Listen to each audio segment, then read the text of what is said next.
السلام علیکم ورحمۃ اللہ وبرکاتہ۔ نحمده ونصلی علی رسوله الکریم، اما بعد۔ اعوذ باللہ من الشیطان الرجیم، بسم اللہ الرحمن الرحیم۔ یا ایہا الانسان انک کادح الی ربک کدحا فملاقیہ، صدق اللہ العظیم۔ وقال رسول اللہ صلی اللہ علیہ وسلم: نعمتان مغبون فیہا کثیر من الناس، مغبون فیہما کثیر من الناس، الصحۃ والفراغ، او کما قال رسول اللہ صلی اللہ علیہ وسلم۔ اس موقع پر چار پہلو ہیں، چار موضوعات ہیں جس پر ہمیں گفتگو کرنا ہے، لائے عمل بنانا ہے، صحیح منصوبہ بنانا ہے۔ ابھی گرمی کے موسم کی شروعات ہے، تمازت کی تبتی ہوئی۔ اس سلسلے میں حضرت رسول اللہ صلی اللہ علیہ وسلم نے کیا ہدایات دی ہیں؟ متعدد روایات میں یہ مضمون ہے کہ حضرت آقا صلی اللہ علیہ وسلم نے فرمایا کہ اللہ تعالیٰ نے جہنم کو 1000 سال تک دہکایا، اس کا رنگ لال ہو گیا۔ 1000 سال تک دہکایا، اس کا رنگ سفید ہو گیا۔ پھر 1000 سال تک دہکایا، اس کا رنگ کالا ہو گیا۔ دوسری روایت میں حضرت رسول اللہ صلی اللہ علیہ وسلم نے فرمایا کہ جہنم کی آگ دہکتی رہی، بہت زیادہ پکنے کے بعد اس نے اللہ سے درخواست کیا کہ ہم ایک دوسرے میں گھس چکے ہیں، حرارت بہت بڑھ چکی ہے۔ اللہ تعالیٰ نے فرمایا کہ تجھے 2 سانس لینے کا موقع دیا جاتا ہے، اسی کا اثر ہے سرما کے موسم کا ہونا، سردی کے موسم کا ہونا اور گرمی کے موسم کا ہونا۔ کتنی بڑی بات ہے، بہت کم توجہ ہوتی ہے۔ تیسری روایت جو بہت ہی مشہور ہے، حضرت رسول اللہ صلی اللہ علیہ وسلم نے فرمایا: ابریدو بالظہر، گرما کے موسم میں ظہر کی نماز سورج ڈھلنے کے ٹھنڈے ہونے کے بعد پڑھا کرو، فَإِنَّ شِدَّةَ الْحَرِّ مِنْ فَيْحِ جَهَنَّمْ، جو گرمی نظر آتی ہے وہ جہنم کی لہر اور لپیٹ کی وجہ سے۔ چوتھی روایت جو کم درجے کی ہے، حضرت رسول اللہ صلی اللہ علیہ وسلم نے فرمایا جب بندہ گرمی کی تمازت کو دیکھے اور اس کے بعد یہ پڑھے: لا الہ الا اللہ ما اشد حر هذا اليوم اللہم اجرنی من حر جہنم، اللہ کے علاوہ کوئی کرنے والی ذات نہیں ہے، اس دن کی گرمی کیا ہی سخت ہے، اے اللہ مجھے جہنم کی گرمی سے پناہ عطا فرمائیے۔ آخرت یاد کرنے کا موقع ہے، انسانیت کو راحت پہنچانے والے کام کرنے کا موقع ہے۔ پانی کی سبیلیں لگائی جائے، چھتوں پر پرندوں کے لیے پانی کا انتظام کیا جائے۔ غیر مسلم تنظیمیں انتظام کرتی ہیں، لیکن حضرت رسول اللہ صلی اللہ علیہ وسلم کے امتی ہونے کے ناطے جتنی دلچسپی لی جانی چاہیے سبیلیں لگانے میں، پانی پلانے میں، مزدوروں کو راحت پہنچانے میں، کام کے اوقات بدلنے میں، اس کی طرف توجہ کم ہی ہو پاتی ہے۔ ہمیں سکھایا گیا پیاسے کو پانی پلانا ہر دھڑکنے پھڑکنے والے جگر کو پانی پلانے میں اجر ہے۔ ہمیں خبر دی گئی کہ ایک بے حیا عورت نے پیاسے کتے کو پانی پلا دیا، بڑی مشقت جھیل کر، تو اللہ جل جلالہ و عم نوالہ نے اس پانی پلانے کی برکت سے اس بدکار عورت کی مغفرت فرما دی۔ ہم سب مغفرت کے محتاج ہیں۔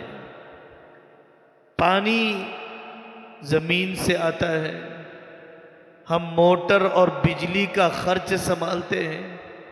اللہ نے فراوانی دی ہے، مجھے اپنے گھر میں پڑوسی کو پانی دینا چاہیے، اطراف و اکناف کے لوگوں کو پانی دینا چاہیے، بخیلی نہیں کرنا چاہیے۔ اور ایک عمل بہت زیادہ جس کی طرف توجہ دینے کی ضرورت ہے، اس کو آپ دینی مسئلہ سمجھیے، آپ اس کو اسلامی مسئلہ سمجھیے۔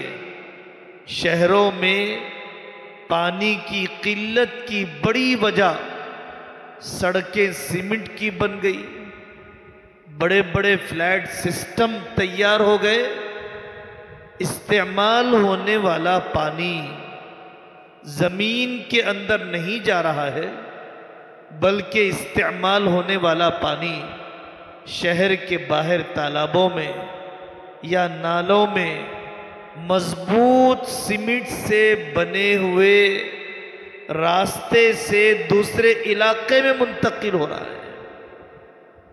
زمین کو چھلنی کر دیا گیا، ہر گھر کے اندر بور ڈالا جاتا ہے، مشین ڈالی جاتی ہے۔ ایسے موقع پر جو تدبیر بتلائی جا رہی ہے کہ گھر میں ہی ایسے گڑھے کو کھودا جائے کہ جس کی وجہ سے پورے اپارٹمنٹ کا، پوری عمارت کا استعمال کرنے کے قابل پانی اپنی ہی زمین میں چھوڑ دیا جائے، تاکہ بور میں پانی کی قلت کا مسئلہ نہ ہو۔ پہلی بات، گرما کے موسم کے تقاضے، گرما کے موسم میں آخرت کی طرف توجہ اور پانی کی قلت کے مسئلے کو حل کرنا چاہیے۔ ابھی تو یاد کیجئے کہ پانی زندگی ہے۔ اگر پانی کی حفاظت کریں گے، پانی آپ کی حفاظت کرے گا۔ ایک جگہ مسجد میں یہ بہت ہی پیارا اور معنی خیز قسم کا جملہ لکھا ہوا تھا، احفظ الماء یحفظک، پانی کی آپ حفاظت کیجئے، پانی آپ کی حفاظت کرے گا۔ دوسری بات جو اس موقع پر بہت زیادہ اہمیت کے ساتھ عرض کرنا ہے، محلے کے دوست بھی بیٹھے ہوئے ہیں اور خاصی تعداد میں بہنیں بھی آئی ہوئی ہیں۔ گرما کی چھٹیاں، سمر ویکیشن، گرمائی تعطیلات کا استعمال، آپ ان تعطیلات کو انقلابی سمجھیے۔ اگر ہم نے ان تعطیلات کا صحیح استعمال نہ کیا، میری اولاد تیز رفتار گاڑی چلاتے ہوئے نہ جانے کس ٹرک کے نیچے آ جائے، میرے بیٹے بے اصولی کے ساتھ کہیں سوئمنگ کرتے ہوئے ان کی لاش برآمد نہ ہو جائے۔ اگر ہم نے ان چھٹیوں کا صحیح استعمال نہ کیا، اوباش لڑکوں سے تعلقات، ناپاک تنہائیاں، بدچلنی کے راستے، اگر ہم نے اس سمر ویکیشن کی صحیح منصوبہ بندی نہ کی تو پھر خاندانوں میں مزید خلفشار بڑھے گا، ٹکراؤ اور کھچاؤ کا ماحول اور اضافہ ہو جائے گا اگر ہم نے منصوبہ بندی نہ کی۔ پہلا کام جو ہمیں سمر ویکیشن میں اور ان تعطیلات میں کرنا ہے، پوری سنجیدگی کے ساتھ منصوبہ بنایا جائے۔ گھر میں بیٹے ہیں، بیٹیاں ہیں، بہویں ہیں، داماد ہیں، بیٹے ہیں، پوتے ہیں، نواسے ہیں، اپنے مہینہ 1.5 مہینے کا استعمال کیا ہونا چاہیے؟ اصولی بات اور پکی بات یہ ہے کہ وقت آنے سے پہلے وقت کا منصوبہ نہ بنایا جائے، وقت ضائع ہو کر رہتا ہے۔ اگر ہم نے وقت کو کاٹنے کا منصوبہ نہ بنایا تو وقت ہمیں کاٹتے ہوئے آگے نکل جائے گا۔ مشورہ ہونا چاہیے ہر ایک کی عمر کے اعتبار سے، ہر ایک کے تقاضے اور رجحان کے اعتبار سے کون سا مشغلہ ہے جو اپنایا جا سکتا ہے۔ انسانیت کو جہالت نے تباہ کیا، انسانیت کو غربت نے نقصان پہنچایا، اور جہالت غربت سے زیادہ فرصت نے نقصان پہنچایا۔ فرصت اور فراغت، خالی وقت کا ہونا ہی بیماری ہے۔ خالی وقت کے بعد جو بیماریاں پیدا ہوں گی اس کی فہرست بہت لمبی ہے۔ پہلا کام منصوبے کا ہونا، دوسرا کام تمدنی زندگی، مشینی زندگی، ماڈرنائز لائف، مغربی زندگی کا اثر، بہت رشتے سکڑ گئے، خاندان بہت کم ہوتے چلے گئے، اپنے پردادا، اپنے پرنانا بہت دور، اپنے ددیال ننیال کے گاؤں جانے والے بھی کم، بھائی بہنوں کی ملاقاتیں بھی شادی اور جنازوں کے سوا نہیں ہوتی ہے۔ آخری وقت میں بیٹے بیٹیوں اور ماں باپ میں اتنے زیادہ فاصلے ہیں کہ مہینوں ایک دسترخوان پر بیٹھ کے کھانے والے گھرانے بھی بہت کم ہیں۔ صل من قطعک واعف عمن ظلمک واحسن الی من اساء الیک۔ یہ بہترین موقع ہے اپنی اولاد سے فاصلے سمیٹنے کا۔ KG سے لے کر PG تک بچوں کو جمعہ پڑھنے کا بھی موقع نہیں ملا۔ KG سے لے کر PG تک بہت کم وہ مائیں ہیں جن کو اپنی بیٹیوں کے ساتھ بڑھتی عمر کے مسائل سکھانے کا موقع ملا۔ بہت کم وہ باپ ہیں کہ جس نے اپنے بیٹوں کے ساتھ بیٹھ کر ان کی تنہائی کی آوازوں کو سنا، ان کی تمناؤں کی آوازوں کو سنا۔ صبح میں یہ دکان کی طرف چلے جاتے ہیں اور بچے اسکول کی طرف چلے جاتے ہیں۔ تو یہ دوسرا اہم کام ہے، سماجی روابط سکھائیے، خاندانی تعلقات سکھائیے، شجرِ نسب بتائیے، اپنے فاصلوں کو کم کیجئے۔ ددیال ننیال، سسرال میکے، دادا نانا، پڑوسی، ان سب سماجی رابطوں کو مضبوط کیجئے۔ سلیقہ سکھائیے تعزیت کا، سلیقہ بتائیے عیادت کرنے کا۔ مزاج کی بیمار پرسی کیسے کی جاتی ہے؟ خاندان کے کتنے لوگ ہیں کینسر میں تڑپ رہے ہیں، ڈائلیسس میں سسک رہے ہیں، بہت ہی مالی اور علمی پسماندگی کی زندگی گزار رہے ہیں، ان سے کیسے ملاقاتیں کی جائے؟ ہم اپنے خاندان کے لیے کیا کر سکتے ہیں؟ یہ دوسرا عمل ہے۔ تیسرا عمل، ہمیں صبح سے شام تک کا شیڈیول بنانا چاہیے۔ زندگی گزر رہی ہے، اِنَّكَ كَادِحٌ إِلَىٰ رَبِّكَ كَدْحًا فَمُلَاقِي۔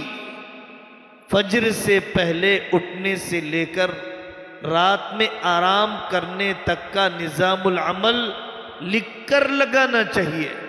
پورے گھر کو اس کا پابند ہونا چاہیے۔ اجتماعی اور انفرادی اعمال کی تعیین ہونا چاہیے، ورنہ فون کا زمانہ ہے اور ہر آدمی فون لے کر ایک کونے میں بیٹھ جائے گا، چھٹیاں گزر جائیں گی، انتہائی افسوس ہوگا کہ جیسے قیمتی بنایا جانا چاہیے تھا ویسا قیمتی نہیں بنایا گیا۔ نظام العمل بنائیے۔ ناشتہ کتنے بجے، دوپہر کا کھانا، نماز کے اوقات، بیٹیوں کے نماز کے اوقات، بیٹوں کے جماعت کے اوقات، جو مسجد میں نماز پڑھنا ہے۔ کھانا ایک ہی وقت دسترخوان لگایا جائے گا، ہر بیٹے بیٹی کے لیے الگ الگ نہیں لگایا جائے گا۔ رغبت ہوگی تب بھی کھانا ہے، چاہت نہیں ہوگی تب بھی کھانا ہے، تاکہ ماؤں کو، منتظمین کو، گھر کے کام نمٹانے والوں کو اپنے کام، اپنی راحت، اپنے علمی عملی کام کرنے کا بھی تو انہیں موقع ملے۔ ایک اہم کام ہے غذا کا اہتمام۔ صحت کی کمزوری بچوں میں بھی بچیوں میں بھی۔ المؤمن القوی خیر من المؤمن الضعیف وفی کل خیر۔ طاقتور ایمان والے کو پسند کیا گیا۔ جسم کمزور ہوتا ہے، جذبات بھی کمزور ہوتے ہیں۔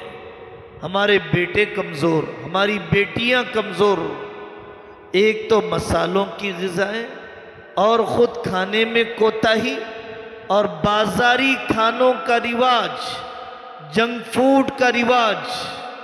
غذا کا اہتمام اب پوری یکسوئی کے ساتھ حضرت رسول اللہ صلی اللہ علیہ وسلم کی بہادری رکانہ پہلوان کو چت کر دیا۔ حضرت رسول اللہ صلی اللہ علیہ وسلم کی بہادری، آپ نکل گئے سفید خچر پر اور آپ اعلان کر رہے ہیں انا النبی لا کذب انا ابن عبد المطلب۔ آپ صحابیات کے واقعات پڑھیے۔ خندق کے موقع پر حضرت صفیہ کا ایک یہودی کو قتل کر دینا، قادسیہ میں ایک صحابیہ کا دشمنوں کا مقابلہ کرنا، کیسے بلند حوصلے، کیسی مضبوط قسم کی جسمانی طاقتیں۔ سروے میں بتایا جاتا ہے بچے نے کے جی سے لے کر پی جی تک یا تو اس نے میگی کھایا یا بریڈ جیم کھایا یا آخری دنوں کے اندر بازاری کھانے کھائے، جسم مزمحل ہو گئے، قوا کمزور ہو گئے۔ اسکولی نظام کے بے ڈھنگے پن کی وجہ سے، گھر کے لوگوں کے دلچسپی نہ لینے کی وجہ سے، پرانی مائیں لجاجت سے کھلایا کرتی تھی، پرانی مائیں تڑپ جایا کرتی تھی پھر پھر کر اپنی اولاد کو کھلانے کے لیے۔ یہاں برتن میں ڈال کر رکھ دیا، چاہے کھا لے چاہے نہ کھائے۔ ممتا پن کم ہو گیا، شفقت مادری میں کافی کمی آ چکی ہے۔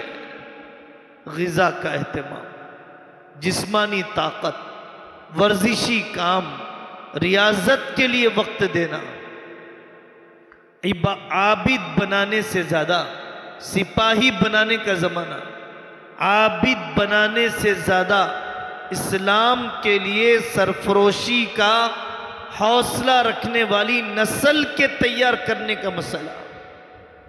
تو یہ موقع ہے کہ جو کمی سال بھر غذا کے اعتبار سے رہ گئی تھی اس کی ریکوری کی جائے، اس کی تلافی کی جائے۔ بیٹھ کر کھانے کا موقع ہی نہ ملا، پورے اکیڈمک ایئر میں، تعلیمی سال میں بیٹھ کر کھانے کا موقع نہ ملا۔ بیٹھ کر کھائیں گے، محبتیں بانٹیں گے، بیٹھ کر کھائیں گے، کھانے کے ذائقے کے ساتھ خلوص کی چاشنی ہمیں ملے گی۔ ایک کام سمر کیمپ کا، گرمائی تعطیلات کے مکتب کا قیام ہے۔ اپنے خاندان، 4 بھائی ہیں، 2 بہنیں ہیں، ان کے بچوں کے لیے سمر کیمپ، محلے کی سطح پر سمر کیمپ، مسجد کی سطح پر گرمائی تعطیلات کا مدرسہ، اس کا منصوبہ بنایا جانا چاہیے، اس کی آواز لگنی چاہیے، اچھے کوالیفائڈ ٹیچر کو ہائر کیا جانا چاہیے، سیلیبس اور سسٹم ڈیزائن کیا جانا چاہیے، بہت قیمتی بنایا جا سکتا ہے، طاقتور اور منظم کیا جا سکتا ہے سمر کیمپ کو اللہ کی توحید سنا کر، رسول اللہ صلی اللہ علیہ وسلم کا مقام سنا کر، آخرت اور قبر کی یاد کر کے بہت نافع بنایا جا سکتا ہے۔ اپنی بیٹیوں کو جو قریب النکاح ہے شادی کورس کروا کر، اپنے بچوں کو جن کی پڑھائی مکمل ہو رہی ہے ان بچوں کے لیے تجارت کا کورس کروا کر سمر ویکیشن کو بہت قیمتی بنایا جا سکتا ہے۔ تبلیغی جماعت میں بھیج کر، اللہ والوں کی خانقاہ میں اعتکاف کروا کر بہت قیمتی بنایا جا سکتا ہے۔ جو کمزوری انگریزی میں رہ گئی، جو کمزوری تیلگو میں رہ گئی، جو کمزوری ماڈرن سبجیکٹس میں رہ گئی، بچے کو ٹیبل IIT میں بڑھانا ہے، IPS میں لے کے جانا ہے، IAS میں لے کر جانا ہے، جنرل ازم میں لے کر جانا ہے، لا کے میدان میں آگے بڑھانا ہے، ملک کی حفاظت کے لیے، ملک کے سیکولر ازم کی حفاظت کے لیے، ملک کی دستور کی حفاظت کے لیے، ملک کو اس کے لٹیروں سے بچانے کے لیے، نفرت پھیلانے والوں سے بچانے کے لیے، ان چھٹیوں میں تفریحی مشاغل کے ساتھ ضرور تیرنے کے لیے لے جائیے، ضرور فارم ہاؤس میں کھیلنے کے لیے جائیے، ضرور ان کو کھلے ماحول کا موقع دیا جائے، لیکن ان سب کاموں کے ساتھ انسانیت کی طرف، اسلامیت کی طرف، خاندانیت کی طرف، اخلاق اور مورلز کی طرف لے جانے کی کوشش ہے۔ جو مسجدوں میں سمر کیمپ چل رہے ہیں بہترین موقع ہے، دینیات کی طرف توجہ نہیں ہو پائی، قرآن جیسے پڑھا جانا چاہیے تھا نہیں پڑھا گیا، دعائیں جیسے یاد ہونی چاہیے تھی نہیں ہوئی، اب انہیں حفظ کروایا جائے، مخصوص صورتوں کا ان کو اردو پڑھائی جائے۔ اردو ہمارے ملک کی اسلامی زبان ہے، اردو ہمارے ملک کی اسلامی کتب خانے کی زبان ہے، اردو کا نہ سکھانا اسلام سے بیگانہ کر دینا ہے۔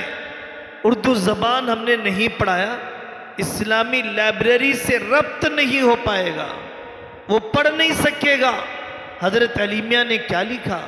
اگر ہم نے اردو نہیں پڑھایا یہ جان نہیں سکے گا کہ حضرت رسول اللہ صلی اللہ علیہ وسلم کی سیرت پر کیا لکھا گیا، لکھے گئے عربی زبان کے لٹریچر کو، لکھے گئے اردو زبان کے لٹریچر کو انگلش میں کب منتقل کیا جا سکتا ہے؟ کب اس کو رومن اسکرپٹ میں لکھا جا سکتا ہے؟ آپ اردو سیکھنے کی طرف کیوں متوجہ نہیں ہوتے؟ اس موقع پر کام کرنا چاہیے۔ فون کے بے قابو استعمال کو روکنے کا، خاندان کے بڑے، خاندان کے چھوٹے، فون کے بے قابو استعمال سے بچے۔ ہماری نصیحت بے اثر ہو جائے گی اگر ہم نے فون کے بے قابو استعمال سے بچنے کا نمونہ اپنی اولاد کو نہ بتایا۔ فون ضرورت ہے، بقدر ضرورت استعمال کر لیا جائے، ایک جگہ پر رکھ دیا جائے، اپنے معمولات پورے کیے جائے۔ بڑے بھی شریک ہوں، چھوٹے بھی شریک ہوں، فون کا علمی استعمال، فون کا دینی استعمال، فون کا معلوماتی استعمال، فون کے حرام استعمال سے حفاظت۔ سب سے پہلے احمدی فرقے کی ویب سائٹ کھلتی ہے، سب سے پہلے اہل تشیع اور شیعہ کی ویب سائٹس کھلتی ہیں، سب سے پہلے بے حیائی کے ونڈو کھلا کرتے ہیں۔ اپنی اولاد کو بتانا چاہیے، ہر داڑھی ٹوپی والے کا بیان نہیں سنا جاتا، ہر داڑھی ٹوپی والے کو مسلمان نہ سمجھا جانا چاہیے۔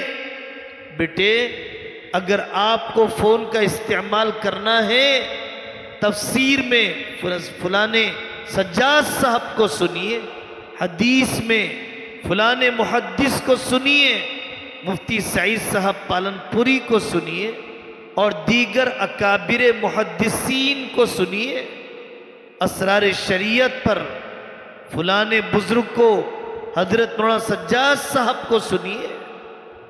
بچوں کو فون کا معلوماتی استعمال سکھانا چاہیے۔ ہمارا نوجوان طبقہ ان چھٹیوں کے زمانے کو قیمتی بنا سکتا ہے، کوئی حلال روزگار اپنا کر۔ آندھرا سے آنے والا نوجوان فجر سے پہلے اخبار بیچ کے اپنی ٹیوشن کی فیس جمع کرتا ہے۔ مرد غیرت کے بغیر نہیں ہوتا، مرد محنت کے بغیر نہیں ہوتا۔ بہنوں کے نکاح نہیں ہوں گے، ماں باپ کا علاج نہیں ہوگا، بھائیوں کی اعلیٰ تعلیم نہیں ہوگی، پردے والا مکان نہیں بنے گا جب تک کہ 2 پیسے نہ کمائے جائیں۔ مکتب کیسے قائم ہوں گے؟ مدرسے کے بجٹ کیسے سنبھالے جائیں گے اگر ہم نے 2 روپے نہ کمائے؟ طلباء کالجز کے، انہیں چاہیے کہ ان گرمی کی چھٹیوں میں اپنے آپ کو کسی حلال روزگار سے جوڑے۔ MBA کتابوں میں پڑھا ہے، زمین پر نہیں کیا ہے۔ بزنس مینجمنٹ پریکٹیکل عملی طور پر محسوس زندگی میں، میدانی زندگی میں کیسے کیا جاتا ہے، اس کو آپ ان چھٹیوں میں استعمال کر سکتے ہیں۔ ہماری بیٹیاں پکانا سیکھیں، امور خانہ داری سیکھیں۔ آج خاندانوں کے اجڑنے کی وجہ مردوں کے بازاری کھانے میں دلچسپی لینے کی وجہ، آج بیٹیوں کے اپنی ماؤں پر بوجھ بننے کی وجہ ایک یہ بھی ہے کہ وہ پکانا نہیں جانتی ہے، وہ امور خانہ داری میں، گھریلو کام کاج میں جیسے دلچسپی لی جانی چاہیے ویسی دلچسپی نہیں لیتی ہے۔ ان چھٹیوں کو ہماری بیٹیاں پکانے کا سلیقہ سیکھنے کے لیے استعمال کریں۔ اور آخری بات، اس موضوع سے متعلق چھٹیوں کے ختم پر محاسبہ کیجئے، جائزہ لیجئے، کیا واقعتاً جیسے قضا نمازیں پڑھی جانی چاہیے تھی، رمضان کے قضا روزے رکھے جانے چاہیے تھے، کیا میں نے اس کو استعمال کر لیا؟ عمرے کے لیے جا سکتا تھا، عمرے کے لیے نکل گیا، حج کرنا فرض تھا اس لیے فرض حج کے لیے نکل گیا۔ گرما کی چھٹیوں کو قیمتی بناؤ۔ الرجل علی دین خلیلہ فلینظر احدکم من یخالل، دوست کے مذہب پر ہوتا ہے دوسرا دوست۔ یا لیتنی اتخذت مع الرسول سبیلا، امیہ بن خلف نے کہا کہ میں نے کاش محمد رسول اللہ صلی اللہ علیہ وسلم کو اپنا دوست بنایا ہوتا، امیہ بن خلف کو نہ بنایا ہوتا۔ یہ گرما کی چھٹیوں کے اعمال ہیں۔ تیسری بات، ہمارے حفاظ کرام اور یہ طلباء جو یہاں پر علم حاصل کر رہے ہیں، میرے عزیزو، جب تک آدمی عاشق قرآن نہیں بنتا اس وقت تک حافظ قرآن نہیں بنتا۔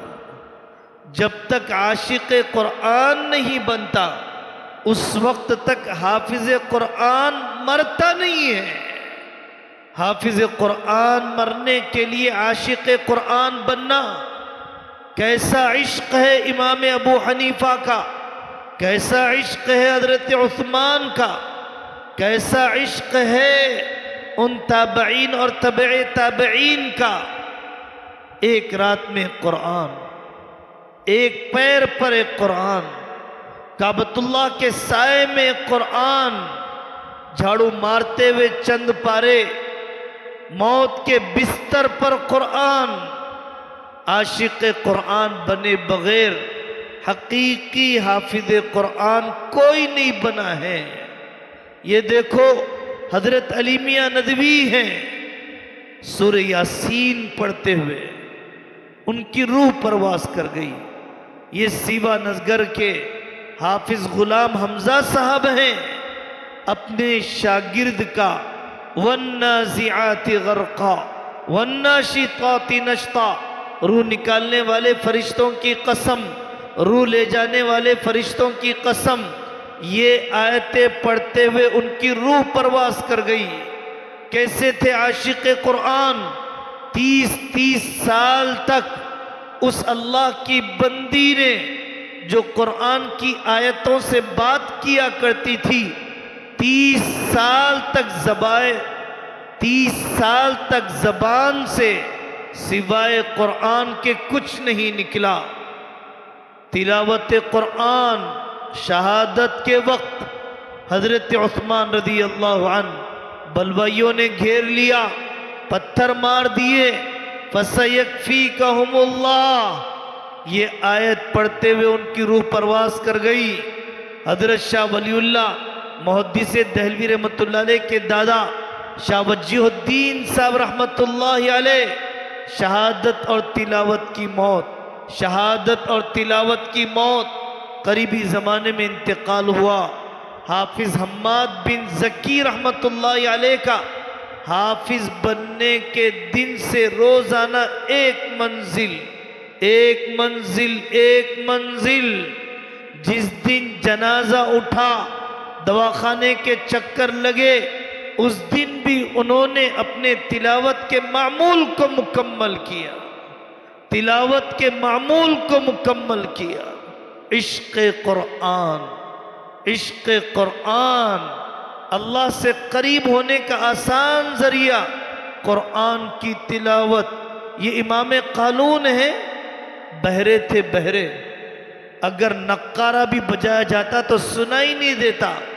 قرآن سے ایسا عشق، طالب علم کے ہونٹ ہلنے کو دیکھ کر بتا دیتے کہ تم نے فلانا لفظ چھوڑ دیا ہے، تم نے فلانا لفظ چھوڑ دیا۔ امام قالون، امام نافع یا امام عاصم رحمت اللہ علیہ کے بارے میں مشہور ہے، قرآن پڑھتے ہوئے آنکھ لگ گئی مسجد نبوی میں۔ رسول اللہ صلی اللہ علیہ وسلم نے ان کے چہرے کا بوسہ لیا، جب بھی وہ قرآن پڑھتے تھے ان کے منہ سے خوشبو نکلنے لگ جاتی حضرت رسول اللہ صلی اللہ علیہ وسلم کے انہیں بوسہ لے لینے کی وجہ سے۔ تو میرے عزیزو، عاشق قرآن بنیں گے، آگے کے سب کام آسان ہو جائیں گے۔ عاشق بننے کے ساتھ حامل قرآن، اس کے حلال کو حلال سمجھا جائے، اس کے حرام کو حرام سمجھا جائے۔ قرآن سے تعلق کو بڑھائیے، جب عالم کورس کریں تب بھی، جب رمضان نہ ہو تب بھی اپنی بیوی کے ساتھ قرآن، اپنے والد کے ساتھ قرآن۔ غزہ کے لوگوں کی کامیابی کا راز، ایک راز ان کا قرآن سے تعلق ہے۔ صفوت حفاظ القرآن، حاملہ عورتیں ایک مجلس میں پریگننٹ عورت قرآن پڑھ لیتی ہے، بوڑھی عمر والی عورتیں وہ حفظ کرنے لگ جاتی ہیں۔ بموں کے سائے میں، ملبے والے گھروں میں، خیموں کے اندر رہتے ہوئے قرآن کی تلاوت کی جاتی ہے۔ ہماری ملاقات ہوئی ترکی میں ایسے عالم دین کی جس نے ایک وقت کی روٹی کھا کر شام کے لڑکے اور لڑکیوں کو سووں کی تعداد میں حافظ قرآن بنا دیا۔ ان اللہ یرفع بہذا الکتاب اقواما ویضع بہ آخرین۔ بڑھاپے میں قرآن، مفتی سعید صاحب پالنپوری رحمۃ اللہ علیہ حافظ بن گئے، اپنی بیوی کو حافظہ، اپنے بچوں کو حافظ، اپنے پوتروں کو حافظ، اپنے وقت کا صحیح استعمال۔ تو یہ بہت اہم بات ہے کہ ایک تو گرمی کے موسم کا دین، سمر کلاسز کی قدردانی، اور تیسرا عنوان ہے حافظ قرآن بننے کے ساتھ عاشق قرآن بھی بننا ہے، حامل قرآن بھی بننا ہے، داعی قرآن بھی بننا ہے۔ اور چوتھی بات اور آخری بات جو بہت زیادہ اہمیت رکھتی ہے، پورے ملک میں اکابر علماء کی طرف سے یہ بات چلائی جا رہی ہے، چلائی جانی چاہیے کہ ہمارے ملک میں آنے والے پارلیمانی انتخابات، ایم پی الیکشن 2024 کا جو 13 مئی کو اس ملک میں ہمارے تلنگانہ میں ہونے والا ہے، یہ کوئی عام الیکشن نہیں ہے۔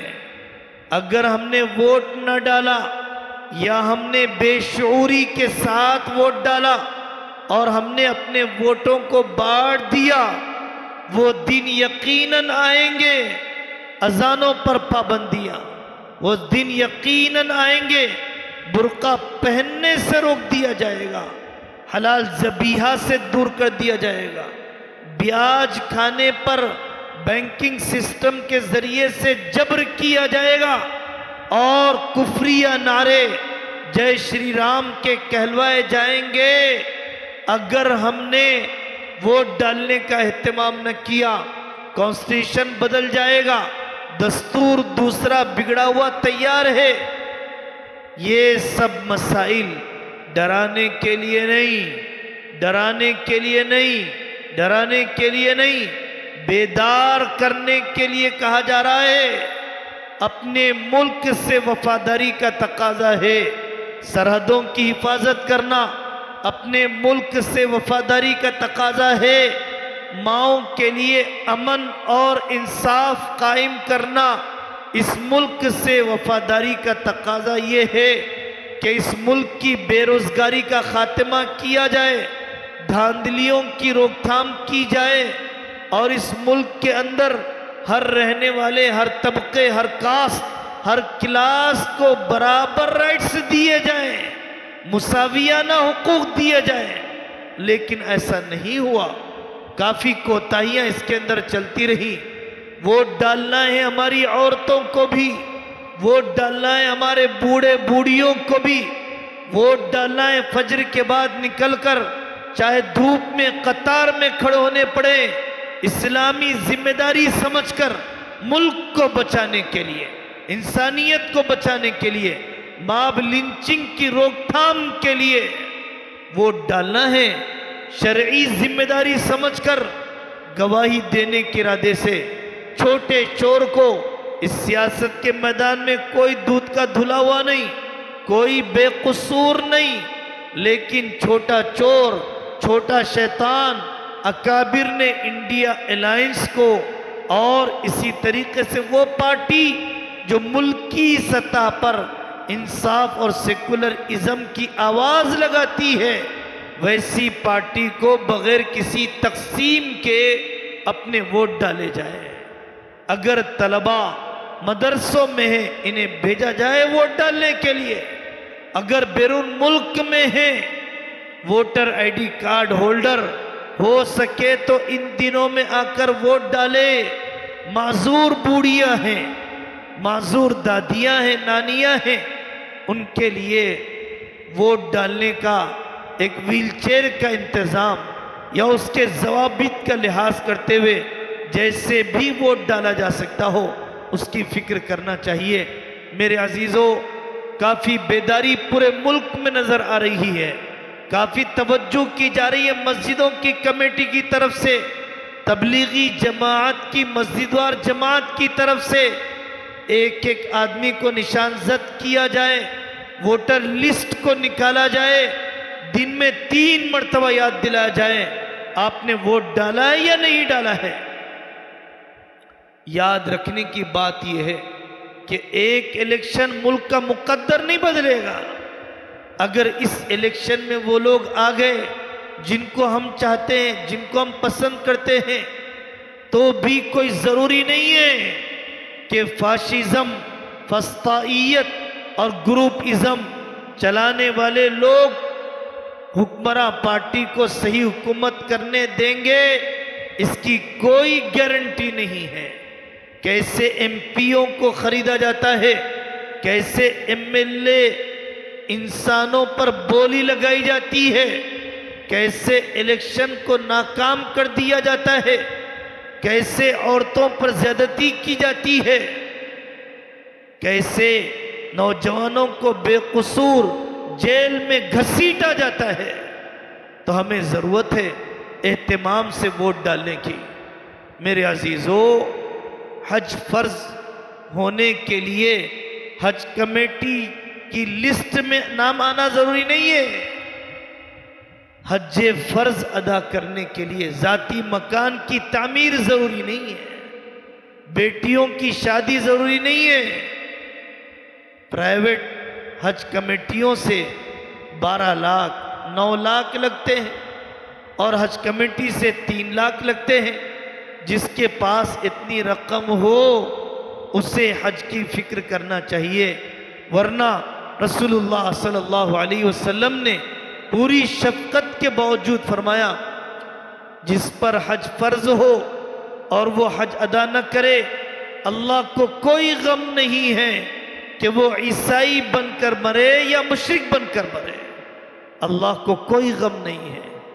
حج سے پہلے اللہ کی محبت کی تربیت لو، محبت کے بغیر حج کا سفر نہیں ہوگا، محبت کے بغیر سعی میں مزہ نہیں آئے گا، تربیت لیے بغیر طواف میں مزہ نہیں آئے گا، دعا پہلے سے سیکھا ہی نہیں ہے، دوران حج کا دعا کرے گا۔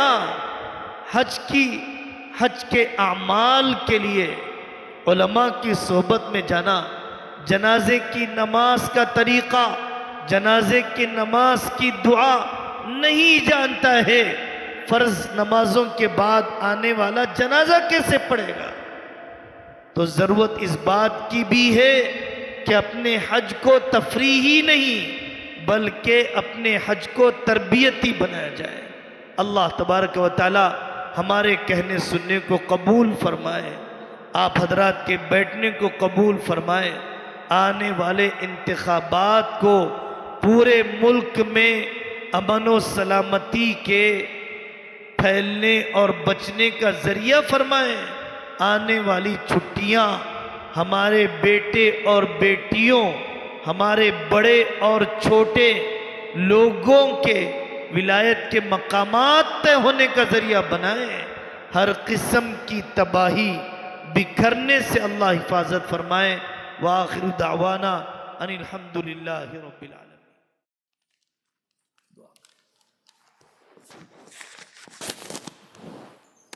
اللہم صلی علی محمد النبی الامی وعلی آلہ وسلم تسلیما۔ یا ربنا یا غایت رغبتنا یا مأوانا یا ملجانا، اللہم صلی علی محمد وعلی آل محمد وبارک وسلم۔ اے اللہ، آپ کے اسماء حسنہ کا واسطہ، آپ کے اسم اعظم کا وسیلہ، اے اللہ ان مقبول حاجیوں کی قربانی کا واسطہ ہمارے دلوں کو جوڑ دیجئے، ہمارے خاندانوں کو جوڑ دیجئے، ہمارے بکھرے ہوئے بھائی بہنوں کو مجتمع کر دیجئے، ہمارے ٹوٹے ہوئے ماں باپ میں اتحاد پیدا کر دیجئے۔ اے اللہ، اے اللہ، اے اللہ، جس نے بڑے بڑے سنگ دلوں کے دلوں کو جوڑ دیا، ہمارے دلوں کو بھی آباد کر دیجئے، خلوص سے آباد کر دیجئے، محبت سے آباد کر دیجئے۔